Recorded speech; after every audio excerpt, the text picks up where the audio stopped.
Theological retrieval is the practice of looking at church history, looking at figures, looking at ideas, looking at theology in the past, and bringing those things forward to inform your faith and your thinking and your own theology and your faith practice today. And that's, I think, a very good and laudable practice for anyone to engage in. Protestant, Catholic, Orthodox, what have you. That's a very safe and healthy thing to do. But I was recently in a discussion with Dr. Gavin Ortlund, a Baptist pastor, theologian, and author on Facebook, and I said some uncordial things that I've apologized for, and I am sorry for those things. I was a bit ridiculous and tired and off the hook. But I did say some things I want to double down on right here in this video. And one of those things I want to double down on, because I think it's important for this to get out there and be a part of this ongoing debate and discussion that's happening on YouTube these days, is the idea that theological retrieval is arbitrary. I'll say it here, I'll double down. Theological retrieval is arbitrary. And here's what I mean. Arbitrary in the sense that you are the arbiter of what you retrieve.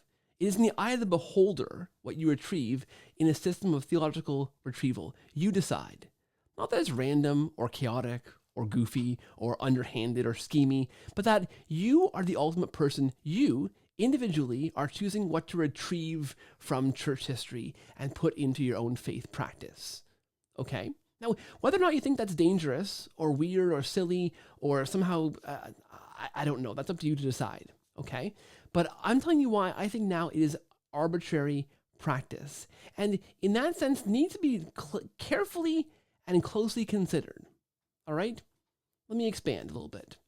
So, one of the dangers, I think, of it being arbitrary is the sense that you are often retrieving things from a lens you already have, your pre-existing framework.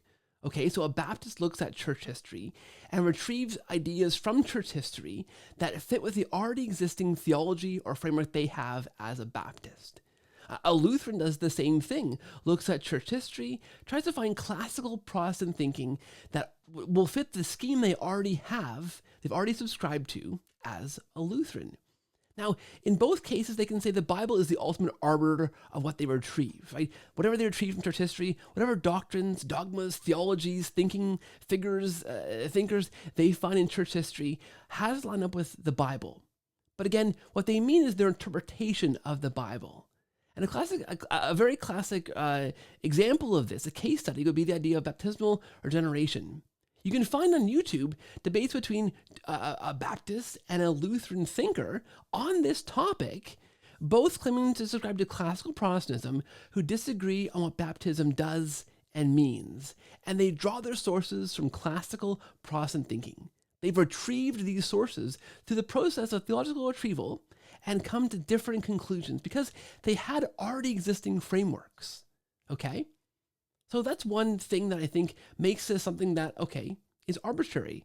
And this is how you see it's arbitrary, because they're doing the same process, but bringing it through pre-existing frameworks. Okay?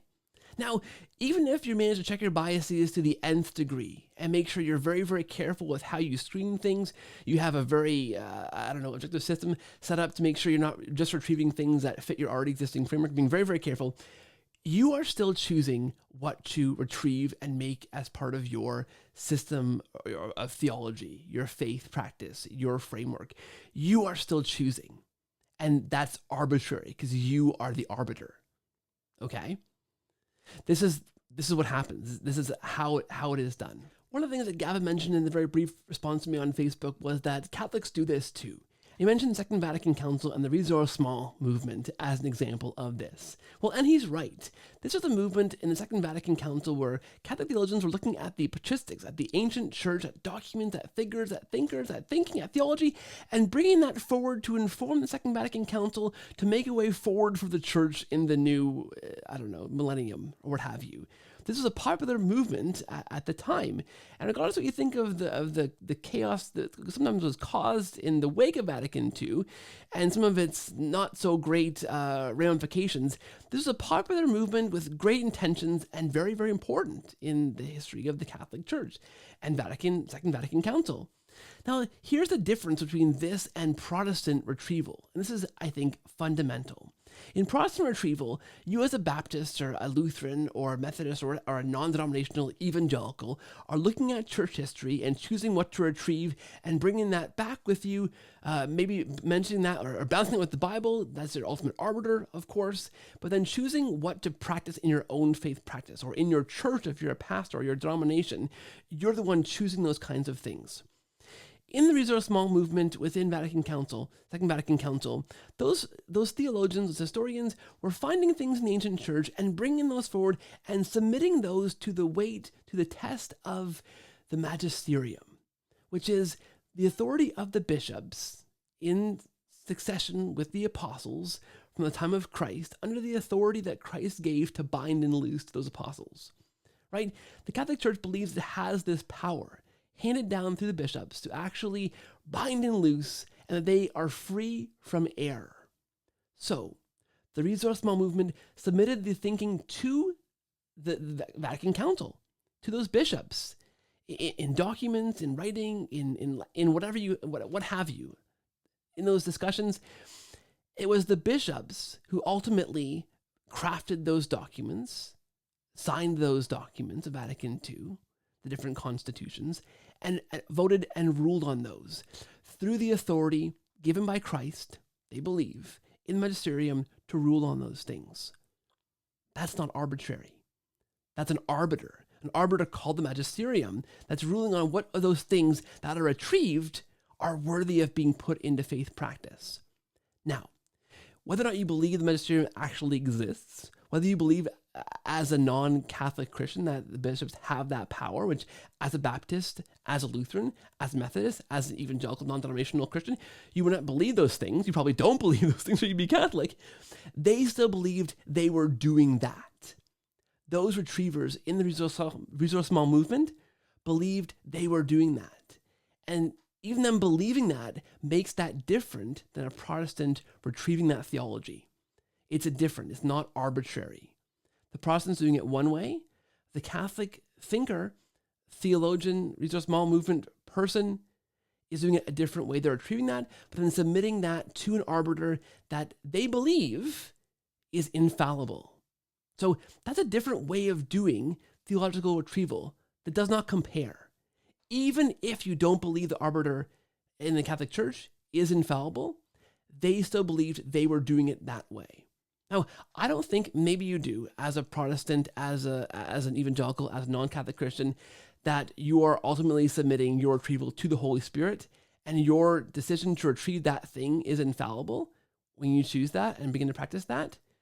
There's still the problem of the Baptist and the Lutheran retriever coming to different conclusions if they're both under the inspiration of the Holy Spirit.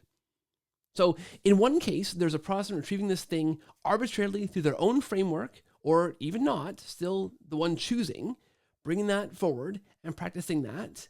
And there's the Catholic in the church council, bringing that forward, submitting to the authority of the council in the belief that that's infallible, and then practicing that. And that's two very different things. Very different things. Now, of course, you can have lay Catholics, regular Catholics on the ground doing this kind of retrieval. It's very similar to the Protestant form of retrieval. Take the Latin Mass community, for example. There are Catholics who love the Latin Mass and have retrieved that from the past. There's Catholics that love Augustine or Aquinas and have retrieved that from the past and made that central to their theology, to their faith practice, to their way of life as a Catholic, how they be a Catholic. Now, those aren't infallible judgments. Those Catholics are choosing things to practice as a Catholic. So that is more similar to the Protestant way of doing things, except they're under the magisterium, under the infallible guidance of the Catholic Church within that Catholic framework. If the Church were to say one day, hey, you can't do Latin Mass anymore because we believe as a church in the magisterium, with the Pope and the bishops in authority, in concert together, in that successive authoritative claim that comes back from Christ through the apostles, this is wrong, you can't do it anymore. Well, that's different. Then those people that love Latin Mass will have to either leave the church or say, okay, we'll submit to the authority of the magisterium.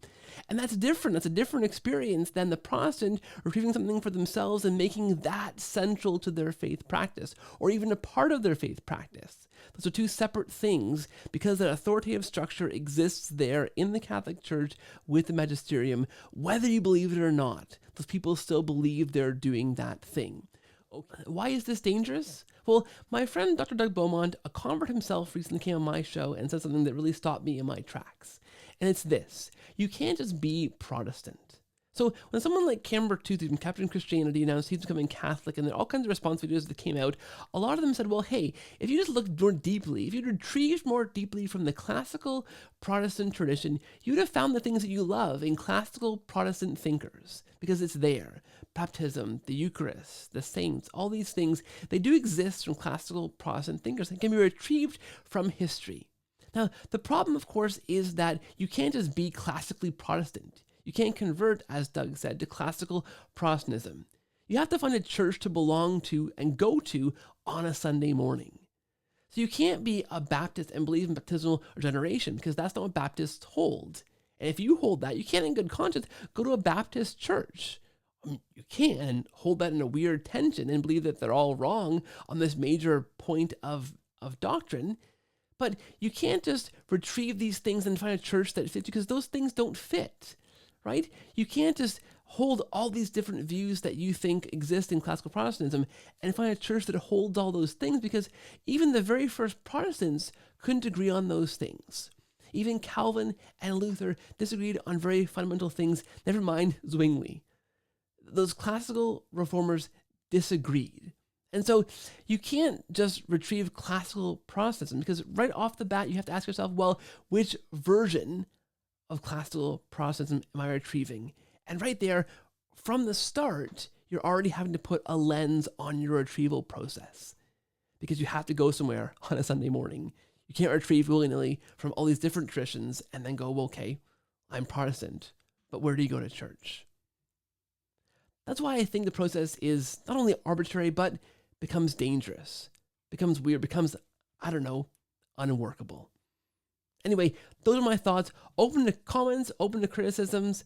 I want to get that out there because I do believe this is true, and that theological retrieval as a Protestant is ultimately arbitrary, for what it's worth. Thanks for watching.